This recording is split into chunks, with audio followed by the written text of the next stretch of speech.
Arg! Ahoy there, matey! Welcome aboard the world of boating. Please stand clear of the doors.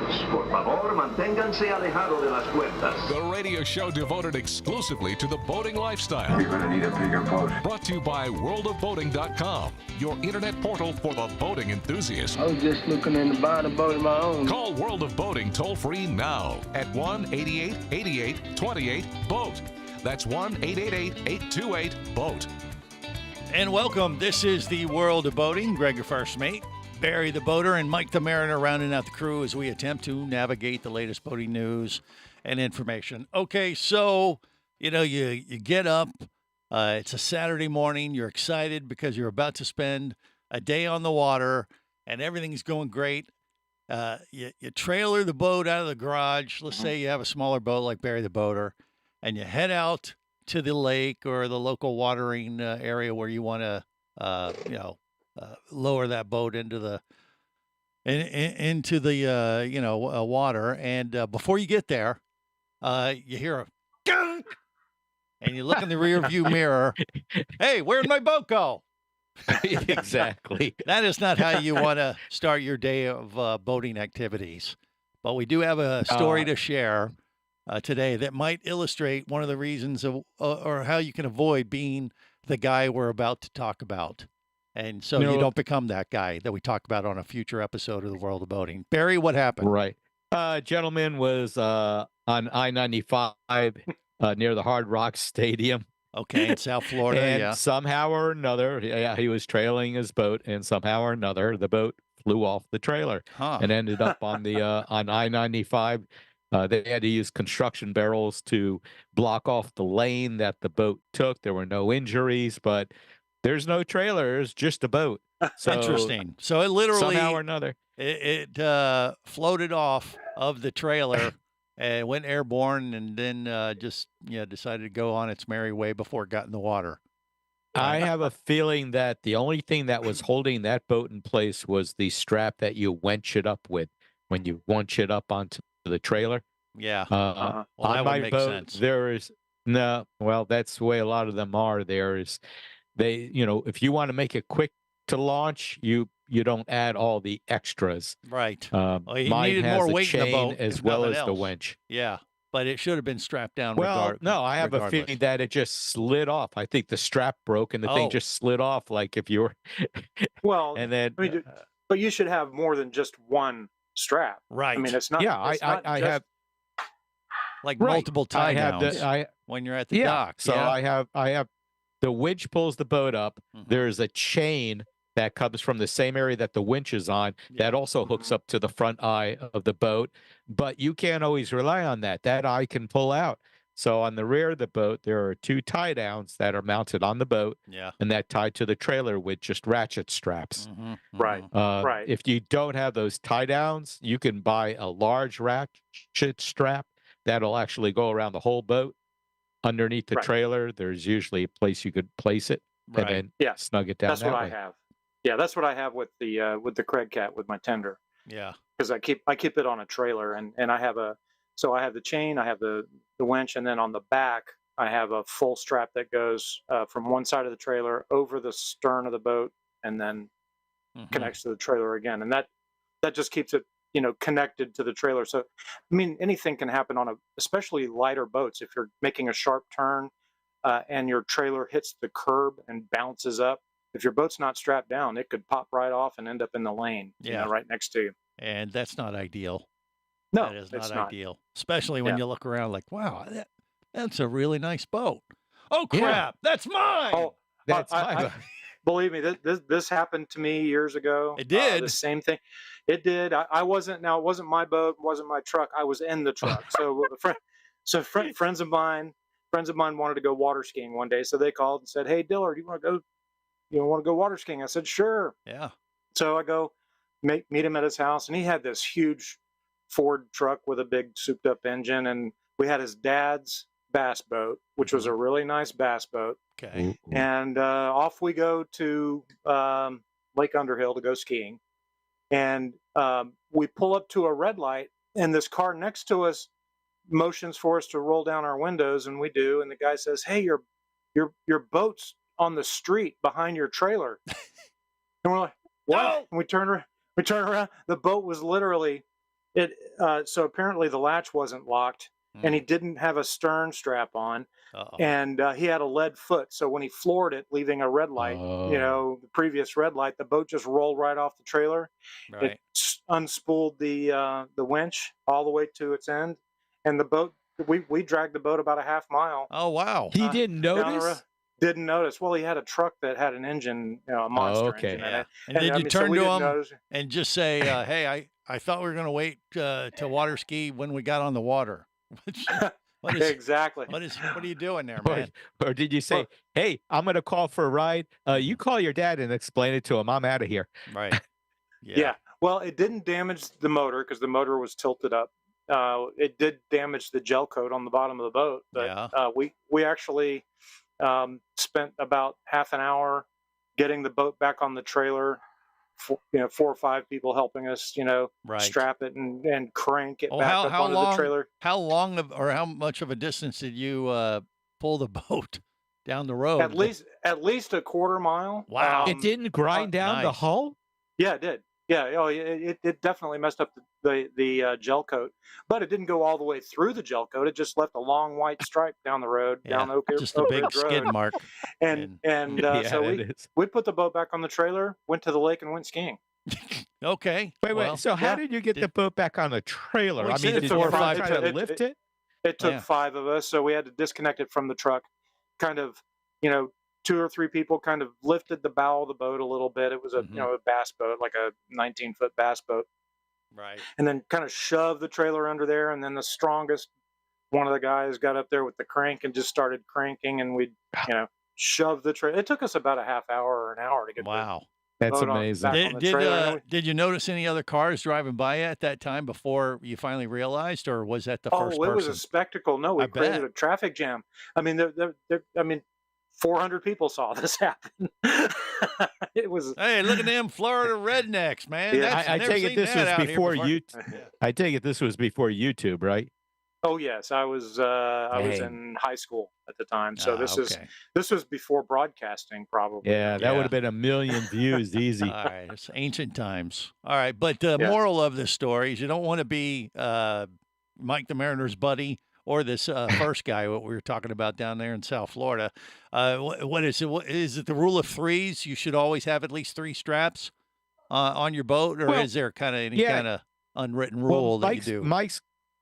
Mike's correct. If you don't have the back end strapped and you go over a bump, and I mean, you can go slow over train tracks and it'll still make everything hop. And that boat can hop right off the bunks and go sideways, or it can hop all the way off. So you really need to strap down the back end as well as the front end. I mean, the front end should be more than just a strap. It should also have a chain. All right. Strap, chain, and something to cover the back end. A stern strap. Like stern straps. Like a boat thong, maybe is what the way boat thong. Yeah, to describe it. Just so you that would be a great name for one. Yeah. See? Yeah. I've never had to do it, but I just named it for you. So well, I could visualize that. Wow, that you just made it. I'm still having trouble visualizing a boat thong, but it could work. But if you think of it that way, you won't forget it. I guess is my point, right? Well, that is true. That would be a memorable brand, and I could embrace that. Yep. So just make sure you got 3 points. I kind of think of it like when you're climbing a rock wall or something. You should always have 3 points in contact all the time. So that's kind of where I'm coming from. Or getting on and off a boat is the same way. One hand on the rail at all times and 1 foot on. Right. But applying that to how you secure the boat to your trailer, that should be probably the minimum that you have 3 points, right? And that's why I've always said it's really good to have, you can't have a checklist for everything. Yeah. Especially, some of the simpler things. But if you have a routine, that is a checklist. Or something that is easy to remember. Like, hey, honey, did you get the boat thong on there? We don't want to lose the boat on the way to the waterway there's there. That. Yeah. Right. Okay. And she'll look at you confused, and you'll get a good giggle out of it, if nothing else. More coming up on the World of Boating. You're listening to the World of Boating Radio Network.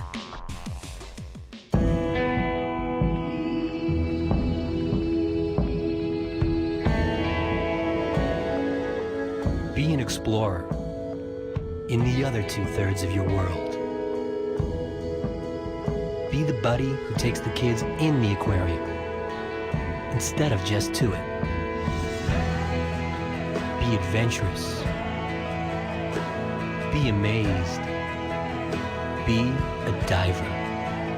Hosting a radio show about scuba diving and boating is one of the best gigs on the planet. It's actually part of my job to check out and report on cool new products I personally use to enhance my diving and boating adventures. However, I do believe in sharing the joy, and this is why we've added Nanook protective hard cases to our list of products you can now purchase on the merchandise page at scubaradio.com. Nanook cases are designed to protect the most sensitive equipment in the harshest environments. Underwater photographers, listen up. From their high-impact NK7 resin to their exclusive Power Claw latches, Nanook has raised the bar for those of you that demand the best protection for your gear.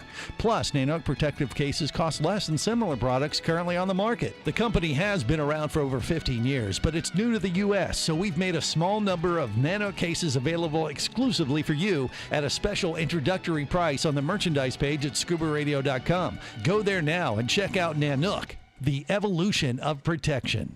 Traffic sucks, unless you're scuba diving with Mike Scott. Mike glanced down at his dive computer. It showed less than 50 psi left in his tank. Probably just a few more breaths. Or riding shotgun in a thrilling car chase. One bullet hit the Jeep's windshield, spiderwebbing the passenger side. Mike shifted into second gear and felt the Jeep leap forward.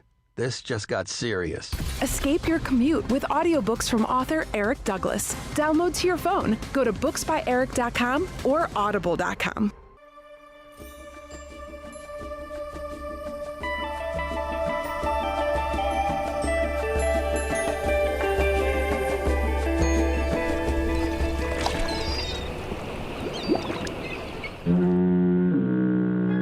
Successfully navigated the Sea of Commerce and now are clear to cruise with the World of Boating. I do like the water. The radio show devoted exclusively to the boating lifestyle. The sun, the sea air, good friends. Brought to you by worldofboating.com, your internet portal for the boating enthusiast. I used to have a boat. You did? Yeah, she was pretty damn sweet, man. I love that boat. So why'd you lose it? Sometimes the things we love aren't long for this world, Vern. Especially when your alcoholic ex-wife gets drunk and falls overboard and drowns. This is the World of Boating. Greg, your first mate, Barry the Boater, and Mike the Mariner rounded out the crew as we attempt to navigate the latest boating news and information and just share a few little tidbits so you don't become that guy who loses his boat on the trailer on the way to taking it down the ramp. I mean, that's not the way you want to start your boating day. So think rule of thirds. Think of the boating thong. I mean, I think that'll stick with a lot of folks, especially the guys listening right now. They'll go, Greg painted this. I could see that mental image in my mind that it's going to be hard to erase, and you're welcome, or I apologize, depending on how you feel about that. But well, you could do it. I mean, if you have a single mount in the middle of the trailer, okay, at the absolute bottom part of it, and then you just have two straps coming up from that point over to the port side and starboard side of the boat, and latch it onto. Usually there are hooks there on the transom, and then tie those straps down so it looks like a thong. Okay. All right. There you go. Invented by the World of Boating team. Okay. Named by Greg. Well, I mean, it was just a, spur of the moment idea. Something that popped up in your head, right? Sometimes I share these genius type moments. Barry's just thinking about rubbing the transom, right? Oh, hey, don't get me started on that. That's a whole different guy. When you start talking about the shaft of the boat and all that, we don't want to go there. We really don't. If you want your boat to be on YouTube, that's fine. Do it like Wavy Boats does it. Try to sink it going through the hollow inlet. It's much more exciting than losing it on the highway. And and usually you got a much higher odds of getting it captured on video because they're always out there filming. Oh, yeah. So if you're going to make a huge mistake like that, you might as well let the world know, right? Mm-hmm. I guess there's that. All right, we got some other stuff to kind of navigate through. We're going to talk about the boat shows, I think, next. Is that right, Barry? Yep. So there are some. Well, some we had coming up Palm right now. Beach last weekend. This No, weekend not Palm Beach. Stewart. Stewart was last week. Yeah, that's a big kind of muckety-muck dive show where a lot of the yachties go to that one. No, it is. It's a little bit more high-end. I've never been to that one. Is that a large in-water show? Yeah, that's what I've been told. A lot of folks that have the bigger boats, in-water boats, and want to like cruise over to the Bahamas or down through the Caribbean, it's kind of has that kind of vibe to it. I mean, they have all the other stuff too. It's much smaller than Miami, Fort Lauderdale, that kind of stuff. But it does lean a little bit towards the yachties, from what Thurston Howell the Third kind of crowd. Maybe it's that's the Palm Beach show. Well, no, it's Stewart actually. I think. Yeah, really? Yeah. Actually, Stewart has a pretty large collection of yacht companies. Right. Hinckley is there. Yep. Hinckley has a dealership there. So it's all in Manatee Pocket, I'm guessing, is where the show probably takes place, because that's where there's probably, 6-7 large marinas in there. Mm-hmm. There's a really good fishing tournament that I've competed in a couple of times that's run out of Manatee Pocket, and it's it's a great place. Really cool. They pull from area. Palm Beach up south, north. You got Jupiter, which is kind of muckety muck area too. Yeah. And so they pull that crowd, Barry. So that this is all anecdotal, but that's what I've heard over the years. Yeah, and I have a friend that lives in Jupiter. They're not muckety muck up there. I mean, some are, but not all. Jupiter's pretty expensive area of Florida, my friend. You got to have depending on where. Yeah, if you live on the water, it is. If you have a boat, you're in. But I mean, Fort Lauderdale is Miami. Tiger Woods is in Jupiter. You're right. No, Jupiter's way more upscale than Fort Lauderdale, Barry. All right. So what about the Naples Boat Show? It's going on this weekend, January 26th through 25th. All right, they're muckety muck. Yeah, kind of, maybe. Yeah. I mean, you go down 41, and you see the Bentley, Rolls Royce, Maserati, all the dealerships. Yeah. Well, the most expensive piece of property in North America is there. Right. But the difference between that and Stewart is that Stewart's on the Atlantic side that kind of lends itself more to cruising down through the Caribbean, whereas Naples doesn't necessarily do that as much. Even though I'm sure you're right. There's probably a fairly affluent crowd that walks the aisles of Naples, but I don't know that much about that particular one. But the Stewart show kind of has a reputation for being like not far below the realm of Fort Lauderdale as far as an in-water show. But it is much smaller. Yeah, but they have bigger in-water boats and presence, kind of maybe because of the manufacturers and their proximity to cruising off the east coast of Florida and stuff like that. So I educated Barry the Boater. And, from years of doing this show and talking to people over the years. Even though I'm trying to think if I went to the show once. I don't know. I just know many people or vendors that we've worked with over the years that have been there, and that's kind of what they've given me back as feedback. But the big one coming up, of course, is the Miami show. Yeah, but there's some little ones. Okay, there's go another ahead. one Give them their props. Going on right now. Jacksonville Boat Show is going on right now, January 23rd through 25th. It's the 78th anniversary of Jacksonville, and we know someone that may be up there I'm today. sure he is. Captain Rusty. We tried to reach out to him, but he's probably up to his eyeballs selling boats. And That's he's right. a little distracted from joining us today. Yes, it's the one weekend of the year that he has to actually work. So, and of but course, it's close to home for him. It is, but he kind of runs that for Jacksonville Marine and his other vendor, I think over in Cocoa or something. He has a couple dealerships. He has another now. vendor there. So he doesn't have time for us. So that's no, fine. of course not. Yeah. February 11th through 15th, Miami International Boat Show, the largest boat and yacht show in the world. Yeah. See, is held on President's Day weekend, which is also Valentine's Day weekend. Right. And when they say that, they say the largest. How do they describe it? They said it's the largest boat and yacht show in the world. Okay, on square footage is what they claim. Like if you mapped out all the square footage with all the exhibit space and everything like that, they kind of claim that title, whereas Fort Lauderdale claims to be the largest in-water boat show. So they have more boats that are in the water anchored up and probably bigger and stuff like that. But Miami is kind of like, I keep saying this over the years too, it's like the Super Bowl of boat shows because it's relatively close to the Super Bowl every year too, maybe. But it's also very much a trade show. Not if you're playing the Miami Dolphins. Well, there's that, right? Long-suffering Dolphins fan here. Yeah, but they've kind of had that unofficial title because a lot of the vendors and manufacturers look at that show as a trade event. So there's a lot of business to business that takes place at the Miami International Boat Show, much more so than Fort Lauderdale, and that might be a combination of the time of year too, because it's at the beginning of the year, beginning of the boat show season.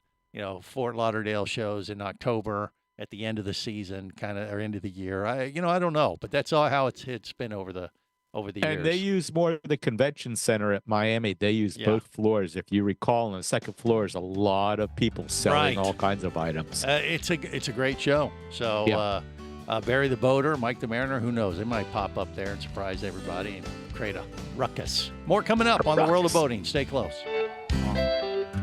You're listening to the World of Boating Radio Network.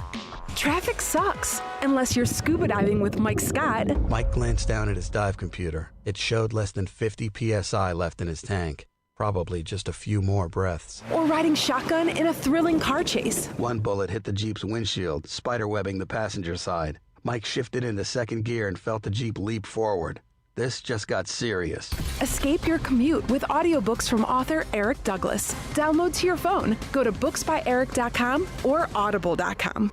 Do you have a message or product you need to share with the boating world? Well, look no further than the World of Boating radio show. Just like you, thousands of boating enthusiasts are hearing this message, and we could be talking about you and your product or service as early as next Saturday. Remember, a terrible thing happens when you don't advertise. Nothing. Go to worldofboating.com, send us an email, and let's get to work to make your marketing message matter.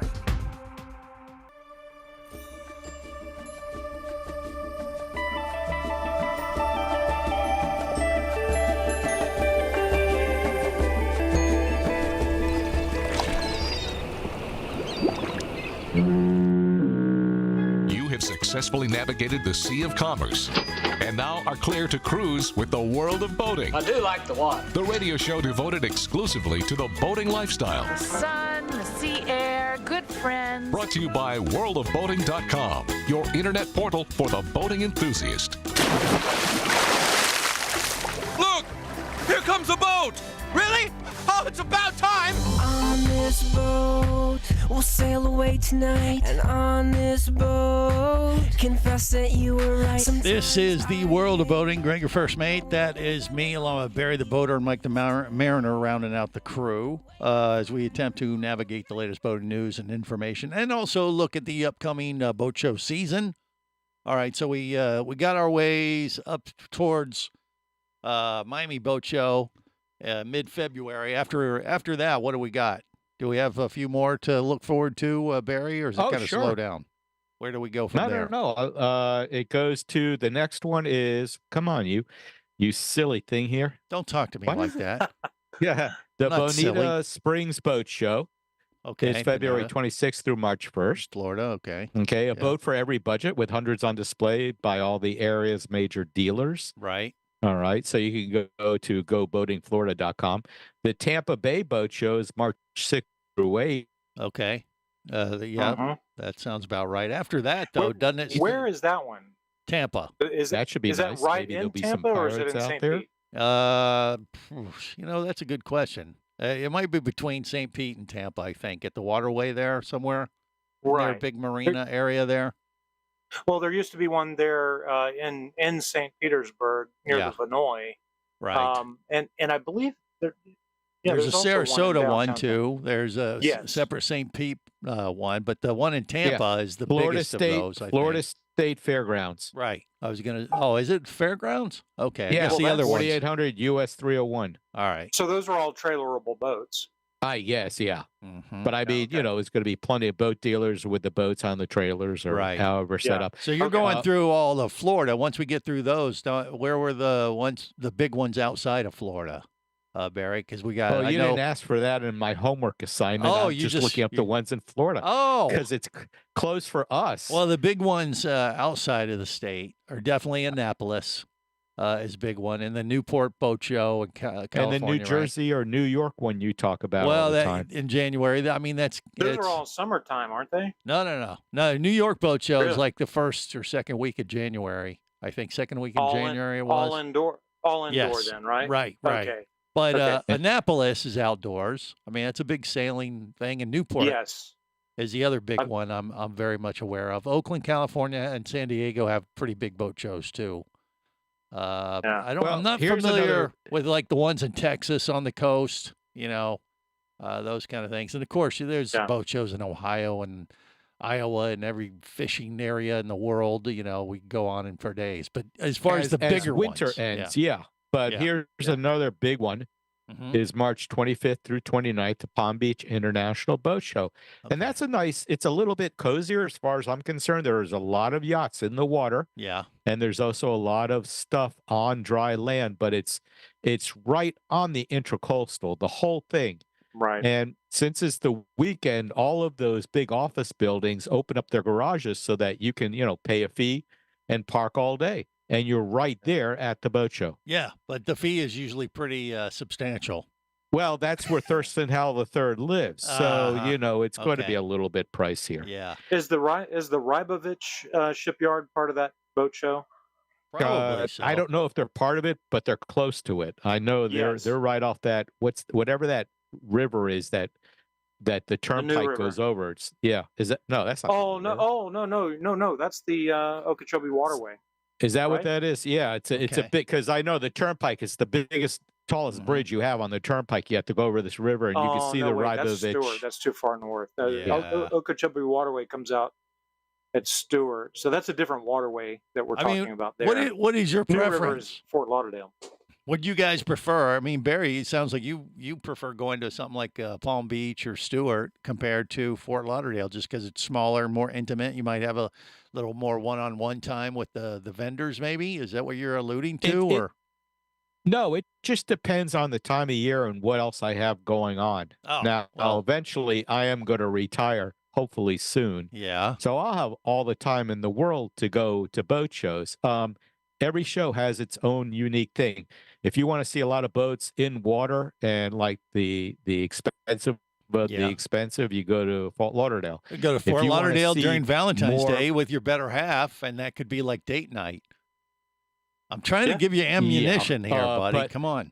But the Miami Beach Boat Show, again, the convention center is packed with so much more stuff than in Broward.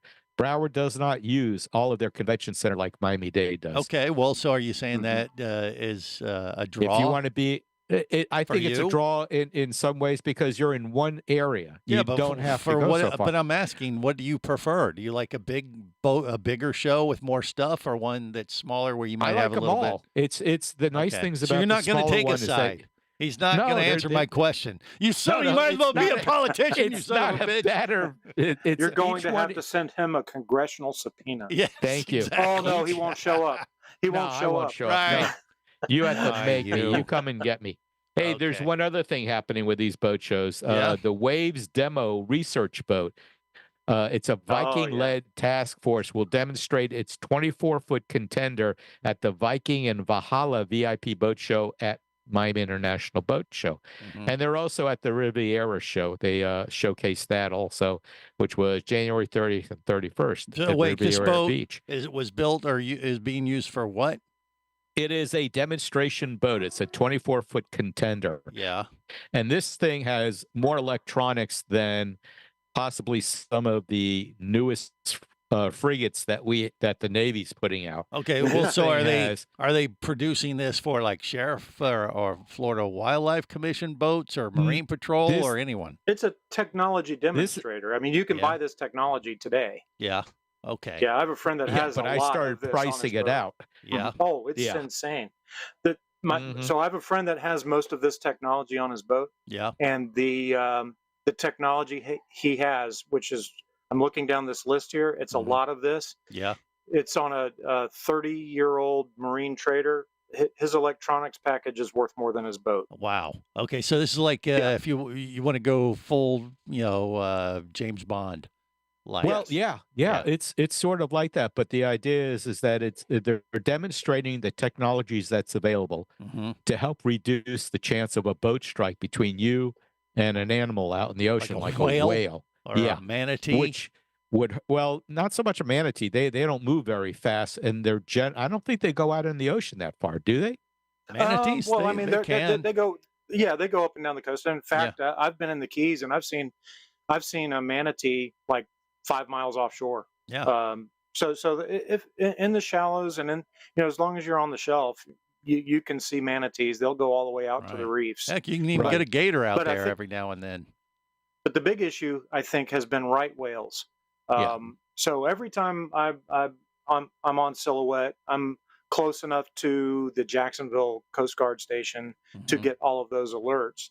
And almost every time we're running the boat, I get right whale alerts. Really? And that's what the speed, and that's, if you remember, we were talking about the speed restrictions they wanted to put in place. Well, exactly. Because of the right whales. Well, and plus, when there's a connection between your boat and a manatee or something along that size, it's a lot different scenario when it's a right whale, because you're going to lose that. The boat's going to lose in that scenario. The manatees and all those stuff are going to lose in the other scenario, which you don't want that to happen either. But man, you have contact with a right whale, there's a good chance that might put a little hurting on your vessel, wouldn't it? It's roughly going to be about the same. The right whales are not huge whales. They're not very large whales. They're maybe the size. I think. I thought those were the really big ones. Well, no, that'd be like the sperm whales or the blue whales or the blue huge whales. ones. Maybe that's one. Yeah, okay. But the right whales are very, very common along the east coast of the U.S. Yeah. Well, the bottom line is, you don't want to hit them, and if the technology helps you, that's good for the whale. That's good for your boat, I'm sure, as well too. All right, more coming up on the World of Boating. You're listening to the World of Boating Radio Network.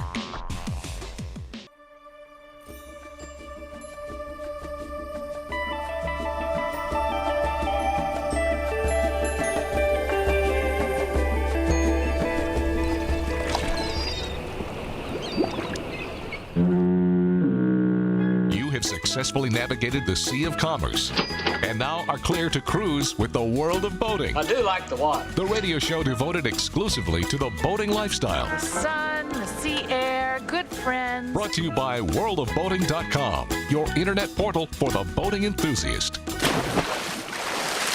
Listen up. The ship is sinking. Okay? We're going down right now. Just wrap your heads around the reality of that. In 5 minutes, this ship is going to be at the bottom of the lake, and there aren't enough spaces on the lifeboat. Who are we going to save? Who's going to fix this ship?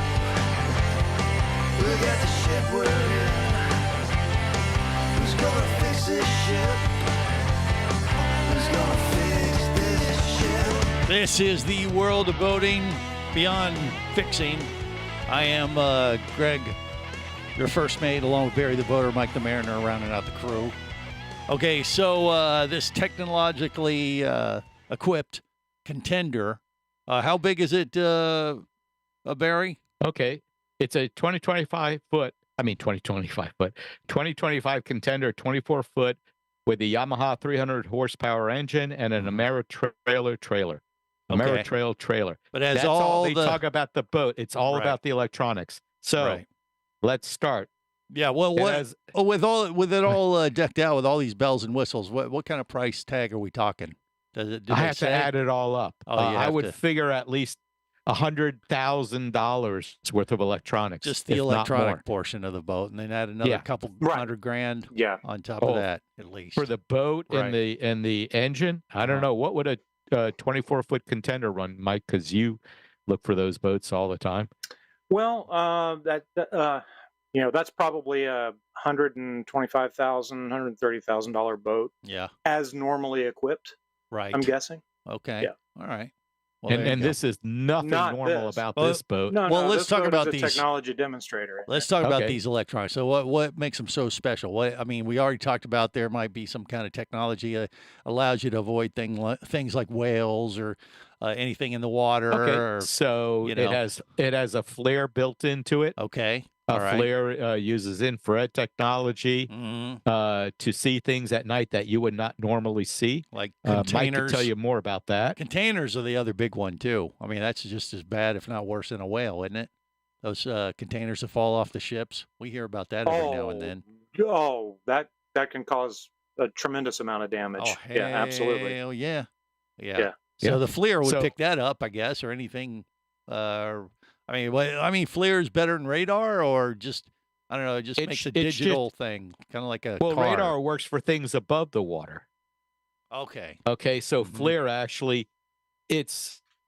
Have you ever looked through a thermal Yeah. lens or anything like Right. that, or FLIR? Well, it's kind of like you see them at the boat show all the time. yeah, but it's also isn't that the same technology like the Teslas are using in their autopilot and stuff like that? Doesn't that use a FLIR type of technology that paints the scene in front of the car? Isn't it the same type It of uses temperature differential to identify objects. thing? Yeah.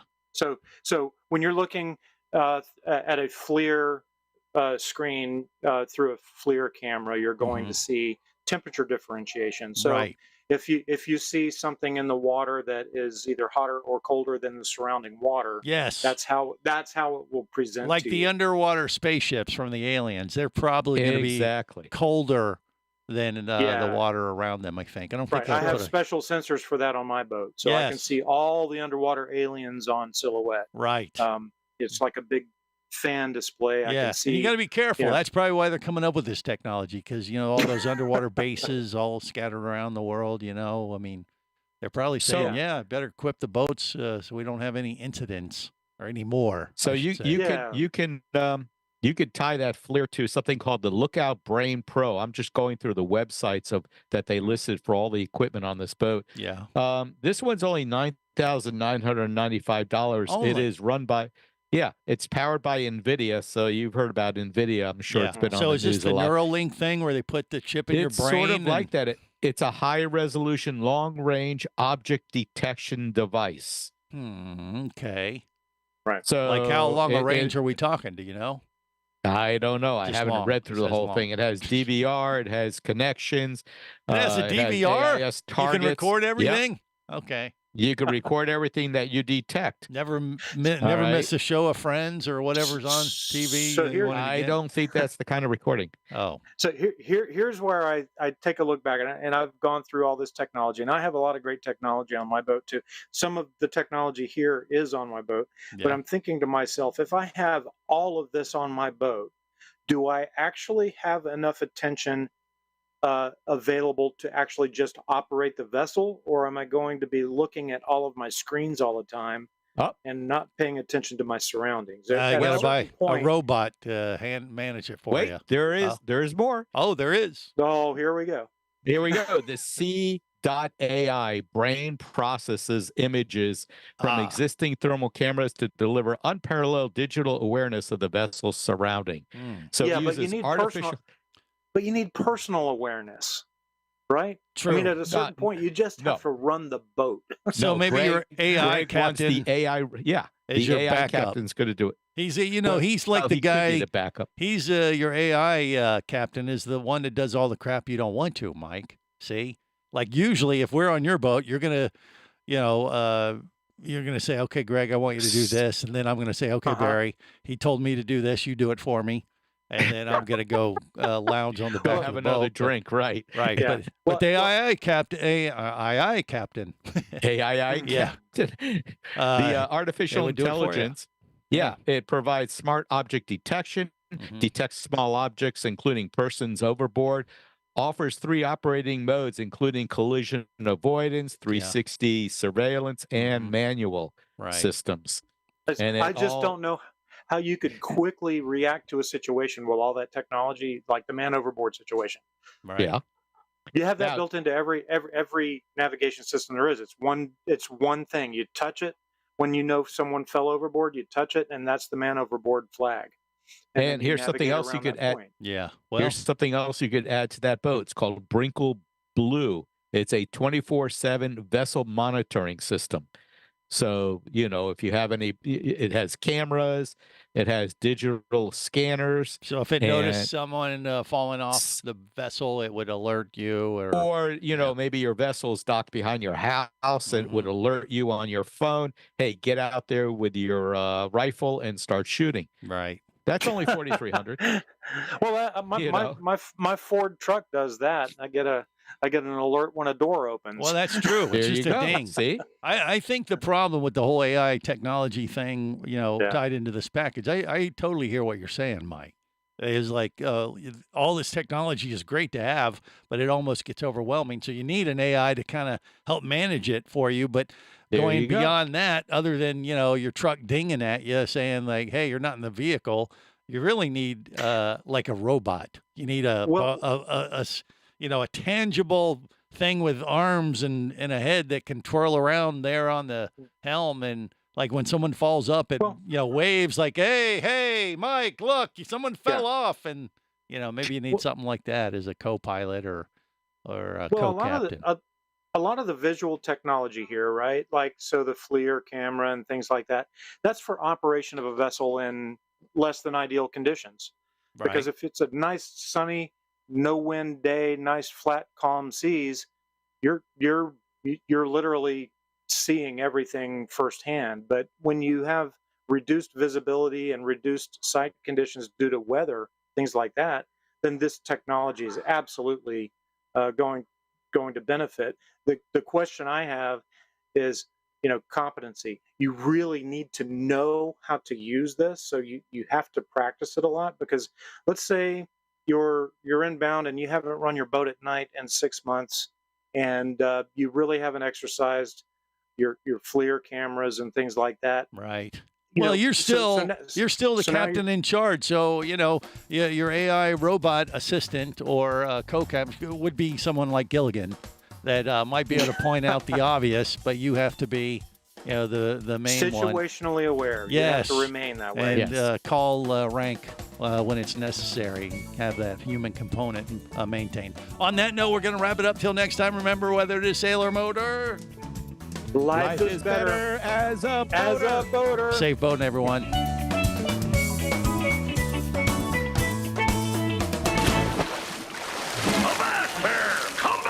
You barnacle-bitten swab. World of Boating is brought to you by worldofboating.com, your internet portal for the boating enthusiast. Any of this getting through to you, son? World of Boating is a production of Overboard Entertainment Incorporated. Computer standing by. Remember, you can listen live or to archives of past shows worldwide over the internet at worldofboating.com. Computers can do that? So tell a friend and come aboard every week for the World of Boating. This is so great. I can't wait. I'm getting goosebumps. Feel me. Feel me. The radio show devoted exclusively to the boating lifestyle. TTFN, ta-ta for now. The opinions you just heard on the World of Boating are those of the hosts, callers, and guests. They are not necessarily those of any station or network, its management, or advertisers. What are you being such a weenie for? While on the water, your safety and the safety of many others depends on you. So boat smart and operate your vessel only after receiving the proper training and instruction for your area. There is a fine line between genius and madness. Have any questions or comments? Feel free to do so via the web at worldofboating.com.